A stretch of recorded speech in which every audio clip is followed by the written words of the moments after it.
Kishoreganj railway স্টেশনে ticket কালোবাজারি সিন্ডিকেটে দৌড়াতে সাধারণ যাত্রীরা জিম্মি হয়ে পড়েছেন। টিকিট না পাওয়া, অতিরিক্ত অর্থ দাবি এবং স্টেশন এলাকায় অশান্ত পরিবেশ সব মিলিয়ে রেল সেবা এখন হয়রানির আরেক নাম হয়ে দাঁড়িয়েছে। অথচ শনিবার এক ভিন্ন চিত্র দেখা গেল স্টেশনটিতে। বাংলাদেশ রেলওয়ের মহাব্যবস্থাপক মোহাম্মদ সুভক্ত গিন পরিদর্শনে আসাকে কেন্দ্র করে পুরো স্টেশন এলাকা হয়ে ওঠে পরিচ্ছন্ন ও সুশৃঙ্খল। ওয়েটিং রুমটা অনেক সময় বন্ধ থাকে, আমরা এই ওয়েটিং রুমে আমরা যেতে পারছি।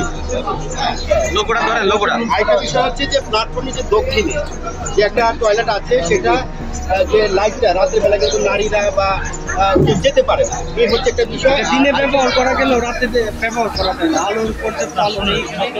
দীর্ঘদিন ধরে অচল থাকা ফ্যানগুলো সচল করা হয়, বসানো হয় নতুন ডাস্টবিন, এমনকি বন্ধ থাকা যাত্রীদের বিশ্রামাগারও খুলে দেওয়া হয়। তবে সাধারণ যাত্রীদের অভিযোগ, এই পরিচ্ছন্নতা ছিল শুধুই লোক দেখানো।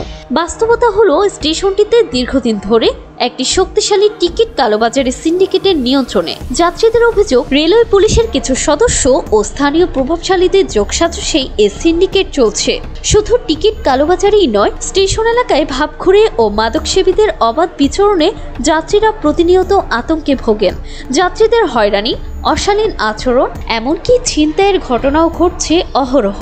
গত বছরের জুলাইয়ে স্থানীয়রা এর প্রতিবাদে মানববন্ধন করলে ওসিকে বদলি করা হয়, কিন্তু পরিস্থিতির কোনো উন্নতি হয়নি। এসব অনিয়ম নিয়ে সাংবাদিকরা প্রশ্ন করলে রেলওয়ের মহাব্যবস্থাপক যাত্রীদের জিম্মি সিন্ডিকেটের হাতে মোহাম্মদ সুভক্ত গিন জানান, রেলের অফিসিয়াল ওয়েবসাইটে অভিযোগ পাঠালে ব্যবস্থা নেওয়া হবে। তবে স্থানীয়দের দাবি, শুধু ওয়েবসাইটে অভিযোগ নয়, এই দুর্নীতি বন্ধ করতে হলে জেলা প্রশাসন ও পুলিশ প্রশাসনের যৌথ উদ্যোগ প্রয়োজন।